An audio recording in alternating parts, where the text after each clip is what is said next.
All right, well, I'm going to be reading a little bit from the second book in my Stormfront series, which just came out a week ago, exactly a week ago. It is called Patchwork, and because it is the second book in the series, you do need a little bit of background information before I start reading from it. I'm going to be reading 3 chapters, if I get that much time, from one character's point of view, which is Vic. Vic is a mercenary soldier who a large portion of her brain was damaged in a training accident when she was early in her career. And so a good portion of her brain has been replaced by what has become a sentient computer. So it's an artificial intelligence. She literally hears voices in her head. For a long time, she thought she was losing her mind. Now she knows that it's an actual sentient computer that she is communicating with. By book 2, we understand that her computer brain, which is named VC1, has a mind of its own and sometimes does things that Vic doesn't necessarily agree with, but most of the time the computer is on the main character's side. So you do need to know that VC1 is a sentient computer. Vic is a mercenary soldier who suffered a lot of trauma in her life. When she suffered her brain injury, she lost the ability to identify and process her emotions. So she still feels everything, but she doesn't necessarily always know what she's feeling or why she's feeling it or what to do with it. And so her team paired her with Kelly LaSalle. Kelly LaSalle is the love interest in the story. Kelly is an empath. And so Kelly is part of her team, and her job is to read what Vic is feeling, help Vic understand it, and help Vic deal with her emotions. They hadn't planned on falling in love with each other, but that's the way the story goes.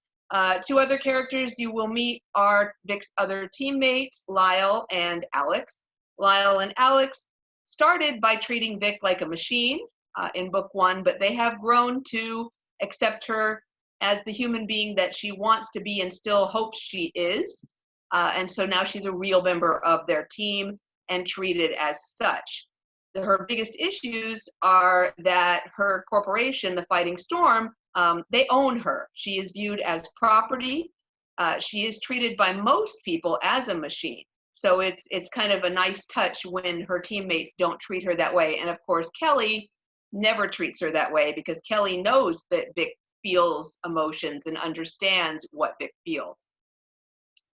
The setting for the scenes I'm going to read are on Gerard Moon Base, which is an independently governed base on Earth's moon. So it's not run by Earth's government, which is an issue because that's one reason why Vic is viewed as property. She's allowed to be property there.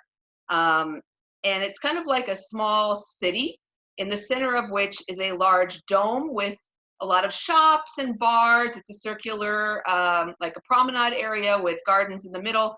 And when we start the first scene, which is, I'm going to read chapter 1, Vic is just outside of that, that open space with the dome over top. Chapter 1 is called Storms Brewing. And I guess I'll just jump in. Fuck, that hurts. I jerk my hand out and blow on singed fingers, then plunge it back into the mass of wires and circuitry. This has got to be your worst idea yet.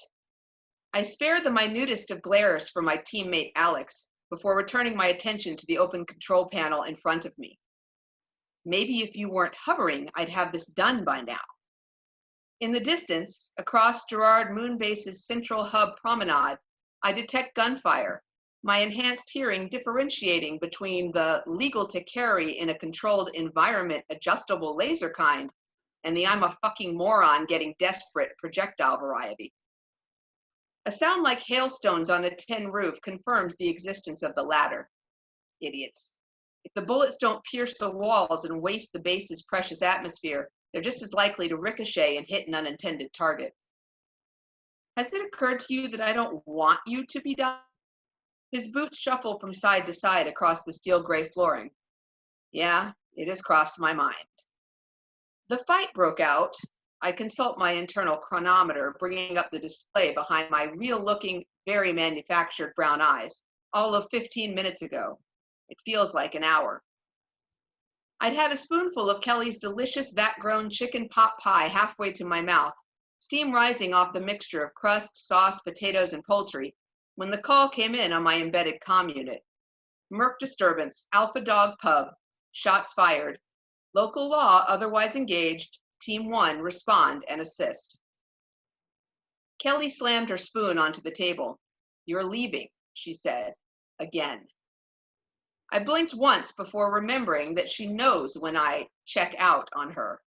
She says my eyes unfocus and I go very still, like a robot, a machine. My words, not hers. She'd never call me those things, but I can think them. And most of the time she doesn't pick up on it. Maybe. I never am sure. I also remember this was the third interruption in our dinner in the past 2 weeks. First, a martial arts demonstration for some potential client, then a quick briefing that lasted over an hour, and now this. Duty calls, I told her with more than a little hesitation. Anger didn't come naturally to Kelly. When it did, it directed itself at me. But I didn't deserve this. Something beyond an unfinished meal was upsetting her, and I didn't have time to find out what. Stay put. Bar brawl. It shouldn't take long. New recruits probably need reining in. Keep dinner warm for me? That earned me a fierce glare that sent me squirming backward in my chair before I buried instinct beneath purposeful action. I broke eye contact and stood from her kitchen table, a plastic and metal affair made homey with a red and white checkered tablecloth and real linen napkins. Sterile military base or not, she did her best to make her quarters, our quarters, now that we'd moved into a 2-bedroom unit, as welcoming as possible. Her full red lips parted to argue, then she clamped them shut, snatched my plate from my usual place, and marched with it across to the disposal unit where she scraped my portion into the hatch. All I managed was, why? Without facing me, she responded, because it's never short. Dinner's always ruined, and tonight, her voice cracked. Tonight, I thought we might try again. Try, try, as in sex, as in that thing we both wanted, but I couldn't deliver, because no matter how hard I fought to block it out, whenever she touched me, all I saw was, well, I won't get into that. And to make matters worse, Kelly had begun refusing my attempts to take care of her needs in exclusion to my own. Not fair, she'd said, that I should keep giving what I desired but couldn't receive. It's been almost a year, and that attack is still as fresh as if it happened this morning. You'll never get through it if we don't keep trying, Kelly said. We are not having this conversation right now. I crossed my arms over my chest.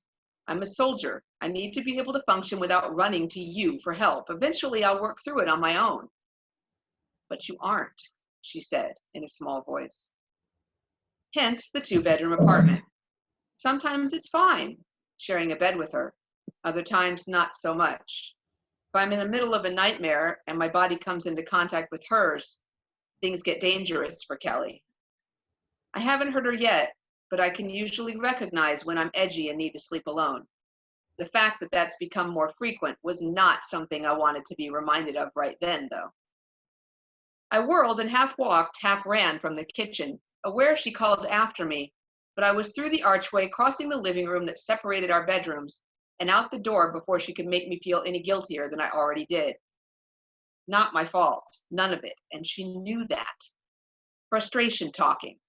That's why we both snapped. It had to be. Her empathic talent meant she felt not just her own needs, but mine too, and I've been pretty damn needy and edgy the past few nights alone in my room. It didn't make her anger and disappointment easier to take, not one bit, but I couldn't stick around and hash things out. When the storm orders, I obey, always, whether I want to or not. In the corridor leading to the promenade dome, I make 2 quick comm calls and Alex and Lyle fell into step beside me. They updated me on the way. Nope, the problem was not new recruits. Not the average bar brawl, but an out-and-out battle being waged at the Alpha Dog Pub between our people and the Sunfires, our biggest rival mercenary company. Which brought me to this moment. peering into an open control panel just off the promenade circle and not thinking about Kelly's face when she yelled at me. Nope, not thinking about it. Where the hell are the local cops? I growl through gritted teeth, hands embedded up to my wrists in older-than-moon rock circuitry and frayed and corroded wiring. This place is one glitch away from a fatal environmental shutdown. Landing bay, Lyle says, coming around to stand in my field of view. He's got 3 fingers pressed to his ear, his own comm just inside the ear canal, unlike the one wired into my mostly AI-implanted brain. Sanderson reports an explosion in one of the fuel storage drums. Very suspicious. Looks like sunfire work. She says we need to get our own damn people in the pub under control and stop making her officers' jobs harder. Lyle pauses, cracking a grin despite the intensity of the situation. And she promises not to charge us for any damages we incur. He moves to stand behind me and Alex. My lips twitch in a quick grin of my own. Officer Sanderson knows me well. She's got a soft spot for me and I for her. We'll never be more than friends, but I trust her at my back, which, including my own team, places her among a very small and elite group of people. Another cascade of gunfire echoes across the open dome space between us and the pub, followed by a shout of pain. I hope that's not one of ours, Alex mutters. Is it? I subvocalize so neither of my biological teammates hears me. VC1, my AI implant, making up 63% of my damaged brain, has a twisted sense of humor. My twisted sense of humor, if I'm honest with myself. She can talk to me in words, but prefers to amuse herself and make me work for the knowledge she deigns to give me. Case in point, some outdated sports scoreboard pops up in my internal view, green background, loud clacking, flipping numbers and all. Sunfires, 1. Fighting Storm, 0. I don't doubt her accuracy. VC1 has voice imprints on record in her extensive memory storage of any member of the storm we've heard speak. I'm not thrilled with her flippancy, though. These are human lives, I subvocalize. This isn't a game. It is all a game to me, she responds. I raise my eyes to the proverbial heavens, knowing she will register the motion, since my eyeballs are as mechanical as she is and wired straight into her systems. Let me put it differently. If this player gets permanently removed from the field, you cease to exist. A brief pause. That is not entirely true, but I concede your point. I wonder what the hell she means by that, but my functions are far too occupied to devote attention to existentialism. We're out of time, I mutter, and force my fingers to move faster, rewiring different systems to minimize outages while seeking to achieve the very specific localized results I'm hoping for. With VC1's help, I'm a blur of motion among the circuits and wires. What exactly is it we're doing again? Lyle asks, his baritone a little higher pitched than usual.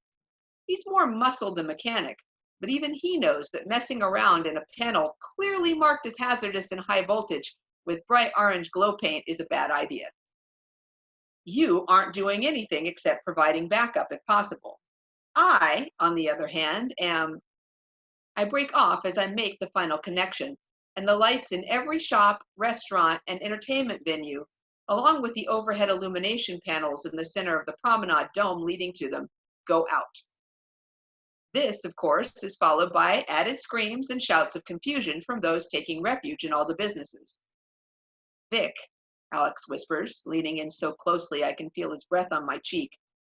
You'd better have a plan. He's using my first name.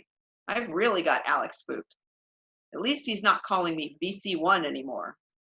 That brings a momentary warmth to my insides.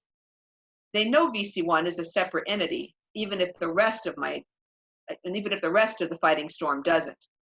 They know I'm my own person. Acceptance came hard, but it came. While we've been communing with the base's technological infrastructure, Lyle's been pacing back and forth behind us, acting as lookout for any maintenance workers who might object to my activities. The patterned footfalls cease and his hand brushes my bicep before fumbling and finding my shoulder in the dark, and then clamping down hard. What are you up to? In response, I activate the spotlight built into my eyes, illuminating first the open panel before me, then shifting to the floor at Lyle's feet to avoid blinding him. He jumps anyway, releasing me and backpedaling until he bumps the opposite side of the promenade access corridor. So much for acceptance. Shit, I hate it when you do crap like that. Lyle places one boot in front of the other until he's within touching distance, but he doesn't touch me again. I roll my eyes, sending the beams bouncing and reflecting off the metal walls. You're with me, I tell Lyle, though if he's going to go all skittery on me, I'm not thrilled about it. I turn to my currently less freaked out teammate, the one who held his position on my opposite side. Alex, monitor the new connections I've made. They may not be entirely stable. I've shut down lighting and emergency backups in this section of the base only. I didn't touch air or gravity or any other sections. Doesn't mean it won't cascade on us. If it does, stop it. Alex's mouth sets in a grim line. He might not have that much faith in his tech abilities, but I have faith in him. Before BC1 and I worked out the logistics of our symbiotic relationship, he was our go-to tech guru. After a moment, he nods and steps up to take my place, while I grab Lyle's uniform sleeve and tug him along with me. We've gone a handful of paces when a thought occurs, and I call back over my shoulder. If Kelly shows up, stall her here. I don't need to be worrying about the Sunfires and her too. Stopping a cascade failure will be easier, Alex grumbles. He focuses his attention on the panel's depths and the sparks flickering from within that hadn't been there a moment ago. Dandy. Into the dark we go, me keeping the illumination from my eyes at the minimum requirement to prevent me and Lyle from falling on our faces. In addition to a perimeter promenade with shops along the outer edge, the dome is crisscrossed with wagon wheel spoke walkways, creating bridges over the decorative hydroponics gardens below and to the sides. We move along one of these paths, railings and transparent waist-high barriers preventing pedestrians from accidentally stepping off into the delicate foliage. In full light, provided by both stars and sun lamps, the flowers, shrubs, and food-bearing plants bring greenery to folks who rarely experience such luxuries. Now they're seemingly bottomless abysses of murk and shadow to either side. We hit the open space at the center of the dome, empty curved park benches marking a favorite spot for residents and tourists alike. Nobody here now, though scuttling and scratching around the perimeter indicate survivors feeling their way out of the area. Lyle's voice stops me before we tackle the second half of our journey. Wouldn't a flashlight have been easier? I cock my head at him, knowing he'll follow the path of my eye lights, even if he can't see the exact motion. Do you have a flashlight on you, or were you just responding from dinner like I was? A failed dinner, and an upset girlfriend, and fuck. I have BC1 raise my emotion suppressors to mid-range. No response from my symbiotic live-in brain mate, but a cold calm settles over me like new fallen snow, the worry and guilt buried beneath my emotion suppressors. Lyle's non-committal grunt tells me all I need to know about his flashlight preparedness. Still, I reach into a snap pocket on my uniform pants, remove a small hand lamp, and pass it over to him. I can just make out his raised eyebrows in the gloom. I'm paranoid, remember? And I'm known for it. Always ready for a variety of emergencies. I shrug, gesturing at my face. The eye lamps are easier for me. I can make adjustments faster with a thought than with my hands. Keep your beam low and switch over to comms, I order, matching actions to words. We're going in. And I think I'll stop there.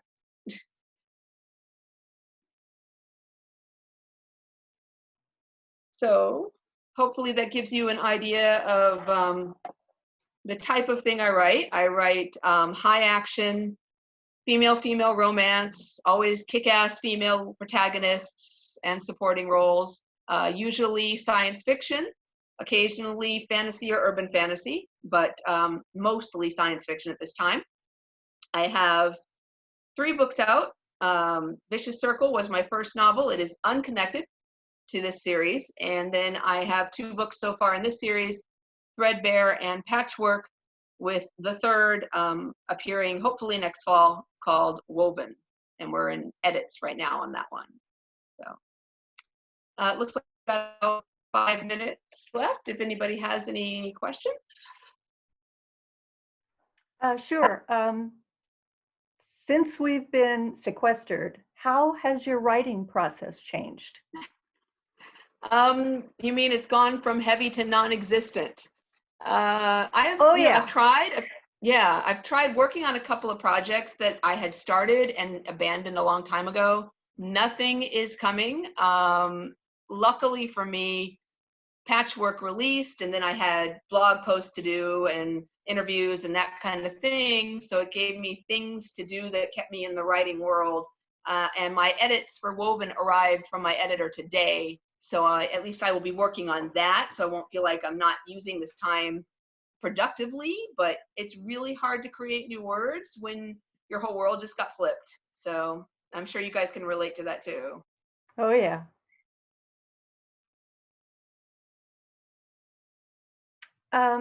I sort of recognize some Anne McCaffrey, The Ship Who Sang.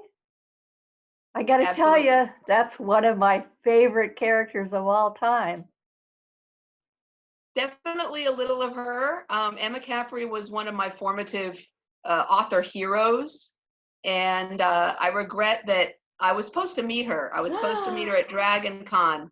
And we had arranged to go, and then finances got really tight. And we had to cancel that trip. And then she passed away the following year or so. And I never got a chance to meet her. But she is a huge influence. Those books, also the Crystal Singer trilogy. Oh yeah. They were favorites of mine. Loved those. I just thought she was amazing, and yeah, definitely a heavy influence. There's also an influence of Data from Star Trek is definitely a heavy influence on this one. Couple of others. Certainly the characters in Elizabeth Moon's science fiction and also Tanya Huff's science fiction have had a heavy influence as well. But yeah, definitely some McCaffrey in there.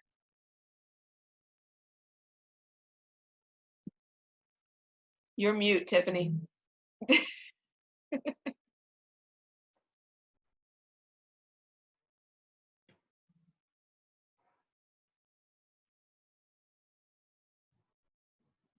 There you are. There I am. I don't know.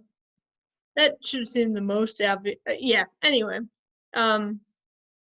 but no, I so I was actually saying I didn't realize that Cheryl had that much influence as far as the sci-fi realm went, but I wanted to talk more about some of your series and stuff like that. So I know that you are moving some of your stuff over to the new publisher, right? Is that kind of how? Me? Yeah. Didn't you just move? Sorry, did I get that wrong? Okay. Yeah, sort of. It actually happened a while ago. So my first publisher went out of business in 2016. So I was with Torquere Press for my first book, and then they went out of business, and then Dreamspinner bought Vicious Circle and re-released it, and then they also bought this trilogy as well. Okay. I'm hoping that they will survive their current difficulties, but they seem to be digging their way out of their own financial issues as well. They have treated me at Dreamspinner extremely well, and I know that they're getting some bad press, but they have been nothing but fantastic with me. I'm not justifying anybody else's issues, but their editorial staff is incredible. Their publicity team is wonderful. Their cover artists are absolutely amazing. And I can't say anything negative about my experience with Dreamspinner. I hope that they overcome some of the issues that they are experiencing. So yeah, I am I have just moved over to them, and of course, times aren't great now for them either. But Right. I mean, I hadn't heard about any of that, but I mean, I imagine it's not like great anywhere. So no, and tradition, you know, it is a traditional press, but it's a small press, and small presses, you know, historically struggle. So right. Yeah. and you know, So, with the niche that I write for, being, you know, science fiction, lesbian romance, you don't see a lot of that, and it's very hard to get a major press to take a chance on something that narrow in its appeal. But the two publishers I've been with, they specialize in LGBTQ fiction, and so I know that they would give me a home, which is nice. I feel like a lot will change publishing wise, like with all of this, and probably for the best, but who knows? Really. I know that the big five are having issues right now. I mean, it's they can't get distribution is the issue. So even my books, the people who ordered paper copies for my new release, they haven't gotten them yet, and they were supposed to be there a week ago, because the pandemic has stopped the printing from taking place, because nobody wants to be working in those environments, and so everything has been delayed. Anybody with an ebook, they're fine, but anybody who bought the print copy has not. I haven't gotten mine either, for that matter, and everything is just backlogged. And I know that that's true for the big publishers as well, because I've been talking to friends who are with the bigger publishers. So. I'm through Kensington, and I'm with Kensington, and our print copies are done through Penguin. Right. They're still printing. Our authors are actually receiving their copies. Good. But those were printed a month ago. So, but paperbacks are printed in the US, and they're doing fine. So there's just no telling. The bigger publishers are putting off spring releases till the fall. So that doubles up everything that was going to be released in the fall. So that means you get less and less attention from your publisher, because there's twice as many authors. Right. Unless you're Stephen King, but of course I'm not. Yeah, I mean, even movies, their release dates are being either going straight to internet, or their release dates are being pushed back for the big ones. I will say that my release dates have not changed. So I think they're just counting on most of the business through my press is digital anyway. They do sell some paper copies. I mean, I've certainly seen people with them, but since they're mostly digital, at least it hasn't hit that part of the production. And most of the people that work for that publisher work, I think, from home anyway. And so it's not affecting my release dates so far. Right. So, is there anything else I can answer about it, or? No, I just personally feel like it's one of those weird things where it's like, what, we're all doing our best. And yeah. On the good side, people are buying more books. I think so. Yeah. They are. Sure. They are. Mostly ebooks for me, but yeah, a lot of books. I've been reading 2 books a week at least. So I've written, since I went into lockdown here, I've read 6 or 7 novels since I went in. So it's about a book and a half, book to 2 books a week. Have you seen personally an increase in sales, or no? I have, but only because of the release being in the middle of all this, and I had a lot of people that had read book 1 that wanted to jump on book 2. So I may be seeing more because of the release hitting a week ago than I would if I didn't have anything immediately coming out. Gotcha. So you had like good timing, kind of. Yeah, good and bad. Yeah, I mean, no release party for me. Yeah. Well, I'm hoping to have a double party for book 3 in the fall. Well, keep us posted. We're happy to share whatever you guys are doing.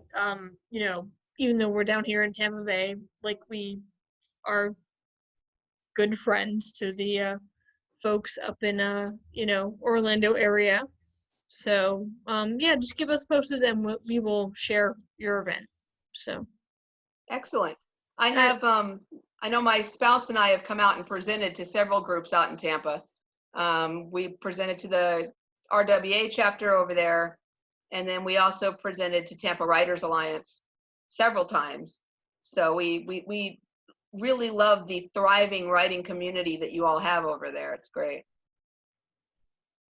Well, good to meet you from afar, and yeah, good luck with everything. Keep us posted. Thank We you. will share stuff. Yeah.